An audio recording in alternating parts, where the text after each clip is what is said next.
इस वक्त हम जहाँ खड़े हैं, हमारे पीछे कोइलवर का जो पुल है वो दिख रहा है और सोन नदी वो दिख रही है। और सोन नदी के बारे में कहा जाता है कि सोन जो है वो ज़िंदगी देती है बड़ी संख्या में लोगों को। बालू का कारोबार और जो पूरा सिस्टम है बालू खनन का वो यहाँ से जुड़ा हुआ है। तो जाहिर तौर पे हम जानने पहुँचे कि सरकार ने जो कई फैसले किए, मौजूदा सरकार ने बालू नीति में बदलाव, कई तरह के परिवर्तन किए गए, उसका असर इन लोगों के जीवन पे क्या पड़ा। ये कौन लोग हैं, इनके बारे में आपको बताते हैं। दरअसल ये बालू के खनन से, बालू के कारोबार से जुड़े हुए मजदूर तबके के लोग हैं। ये बालू के कारोबारी नहीं हैं। बालू को निकालने का काम, बालू को जो लोडिंग अपलोडिंग और बाकी जो पूरा सिस्टम होता है उसमें इनकी बड़ी भूमिका है और इनकी रोजी रोटी, इनका परिवार उसी से चलता है। सरकार ने कई फैसले किए, कई बदलाव किए बालू नीति में, उसका क्या असर अभी भी चुनाव में है, ये जानने की कोशिश करते हैं। गौरी जी हमारे साथ हैं, ये परेब के रहने वाले हैं। गौरी जी, सरकार ने जो नियम बदला बालू को लेकर के, उसका क्या असर पड़ा आप लोगों के जीवन पे? हम लोग को तो बहुत असर पड़ा। सरकार एक से एक नियम लागू किया बालू पर। ये चीज़ रोक लगाओ, बालू का खनन नहीं होना चाहिए और बालू का एथी भी हो। तो यही सब बात है रोक लगाने के लिए।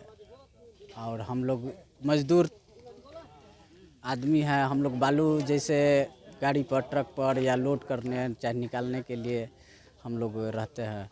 उसी में ये सब नियम चालू होता गया और बंद होता गया। जैसे अभी क्या स्थिति है? अभी तो बहुत बुरा स्थिति है। कितना कमाई हो जाता है रोज? अभी कुछ कमाई नहीं, 100-150 रुपया हो गया तो हो गया, नहीं तो नहीं। 30 सितंबर के बाद तो बालू पर जो रोक थी खनन वाला, जो हर साल लगता है बरसात के मौसम में, वो तो खत्म हो गया। तो अब क्या काम शुरू नहीं हुआ अभी तक? अभी तक कोई मतलब कि सूचना हो गया है, लेकिन अब देखिए कब ले चालू होता है साइड। लेकिन साइड मान लो बीच बीच में जो बंद हो जाता है, हम लोग का सर तक क्या होता है। तो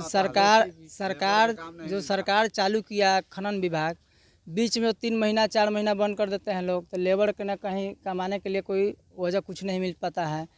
मान लें कि जब बंद होता है तो आदमी मजदूरी करता है, कहीं इधर से जाता है, पटना जाता है, आड़ा जाता है, या हम लोग बाहर भी चल जाते हैं। हम लोग बाहर भी गए, आदमी बहुत सा आदमी लॉकडाउन में भी फंसा। उधर से आने कोई आदमी का सूचना नहीं मिला। रास्ता में ना खाना ना पानी कुछ नहीं मिल रहा था आदमी। फिर भी अपना आदमी आके यहाँ पर बोरा भरता है, 25 गो 50 गो, 100 रुपया 150 रुपया कमाता है। इससे अपना बाल बच्चा चाहे परिवार का अपना रोजी रोटी चलता है। अभी कितना कमा लेते हैं रोज? वही 150 रुपया बोल रहे हैं ना सर। 150 रुपये में काम हो जाता है? तो क्या करें, आखिर मजबूरी है। अब लोग मान लें दिन भर लगा रहते हैं, दिन भर घामा में दौड़ेंगे तो 150, हार्डली कुछ होगा तो बढ़ेगा तो 50 रुपया बढ़ता है, नहीं 150-200 काफ़ी हो जाता है हम लोग का। देखिए इनकी स्थिति क्या है वो आपको दिखाते हैं। ये जो हैं वो बालू के काम में लगे हुए लोग हैं, मजदूर हैं, और पूरे शरीर पे देखिए बालू है इनके। और कितने बजे सुबह से काम शुरू कर देते हैं?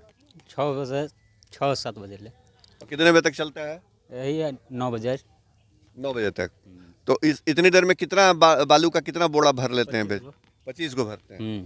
तो उस पर रोक नहीं है, मतलब उतना कर पाते हैं? मतलब ना 150 रुपया कमाते हैं दिन में। सर देखिए, सुबह से आदमी तो 5 बजे से लग जाता है, शाम में 5 बजे ले 6 बजे ले आदमी खटता है।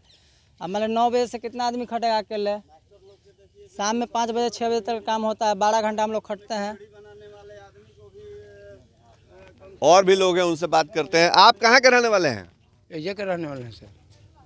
तो मतलब बालू वाला जो काम हुआ उसमें जो दिक्कत हुई आप लोगों को, तो इस बार फिर सरकार चुनना है। सरकार चुनने जाइएगा, जब वोट देने जाइएगा, तो बालू वाला जो फैसला था सरकार का वो दिमाग में है या वो सब बात खत्म हो गया? न दिमाग में है, सरकारी हम लोग हो गए तबे ठीक रहेगा। हम लोग ये धरना दिए थे, ठीक ना, रामविलास पासवान के अथी पे भी गए हैं हम लोग सरकारी करने के लिए, ठीक ना। वहाँ हम लोग टैक्स लगता है, हम लोग का या रहती भी लगता है, सब कुछ लगता है। जिसका जमीन है वो अपना जमीन वाला पैसा भी लेता है। इस बार वोट देने जाइएगा तो क्या रहेगा दिमाग में? क्या रहेगा, ये मांग होगा हम लोग को काम दिया जाए, मजदूर करने के लिए, मजदूरी करने के लिए। कुछ है नहीं, 100-150 रुपया कमाना, खाना है, जीना है, इसमें क्या होना जाना है, बाल बच्चा कहाँ से पला जाएगा। जब नहीं कमाएगा तो कहीं काम भी नहीं मिल रहा है। लॉकडाउन से हर तरह से दिक्कत है, हर चीज़ की परेशानी हो गया है। 1 रुपया की आमदनी नहीं है कहीं। जब देखिए 100-200 रुपया कमाते हैं, इसमें बालू वालू ढोते हैं, सारा दिन मेहनत करते हैं, 100-200 रुपया होता है। ये सब है, हम लोग को कोई अच्छा, मजदूरी। कोई कह रहे थे कि जेसीबी से बड़ा दिक्कत है आप लोगों को। जेसीबी से क्या दिक्कत परेशानी है? जेसीपी से ही दिक्कत है कि वो लेबर तो खट नहीं पाएगा, वो अपने निकालेगा, अपने ही लाद देगा गाड़ी, गाड़ी पर ला देगा। ठीक ना। सब टोटल उसी को काम होता है। हम लोग का तो काम कोई सरकार नहीं देख रहे हैं। तो जेसीपी आता है तो वो अपना ही कोड़ता है, अपना ही निकलता है, अपना ही लादता है, ठीक ना सर। और उसके बाद हम लोग जाते हैं कि गाड़ी उड़ी मिलाएं तो नहीं मिलाना है, छोड़ दीजिए। तो हम लोग नहीं जाते हैं जेसीपी के पास। तो ये तो जो ठेकेदार लोग हैं वो भी तो एक तरह से कह सकते हैं कि जो आप लोग का काम धंधा वो लोग भी तो छीन लिए, जेसीबी लगा दिए। हाँ सर। तो क्या इस बार वोट देने जाइएगा तो क्या रहेगा दिमाग में, क्या सोच के दीजिएगा? यही लोग का हम लोग कहेंगे क्या कहेंगे? कि मजदूरी हमको लोग को चाहिए, और क्या चाहिए, कमाने के लिए हमको कुछ रास्ता चाहिए। कितना मजदूर यहाँ काम करते हैं लगभग? हम लोग इधर सर कम से कम नहीं तो 500 है, 500-600 हैं।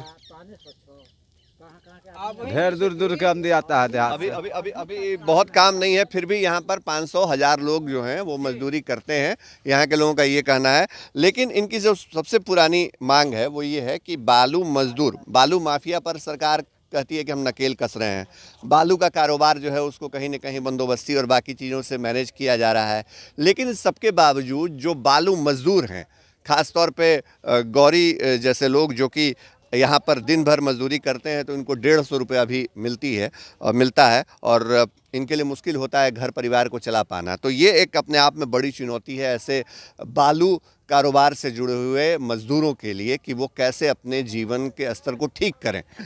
और बिहार में इस बार चूँकि चुनावी का माहौल है तो जाहिर तौर पे सरकार से ये सवाल भी है इन लोगों का, और ये कहना भी है कि कहीं ना कहीं हमारी स्थिति पर भी ध्यान दीजिए। ये चुनाव में मुद्दा बनेगा या नहीं बनेगा ये हमको भी नहीं पता, लेकिन इनकी स्थिति को जानने के लिए हम इनके बीच आए थे और इसीलिए इस सोन नदी के किनारे पे इनसे हमने बातचीत की। सहयोगी अयाज के साथ शशिभूषण, फर्स्ट बिहार न्यूज, कोइलवर।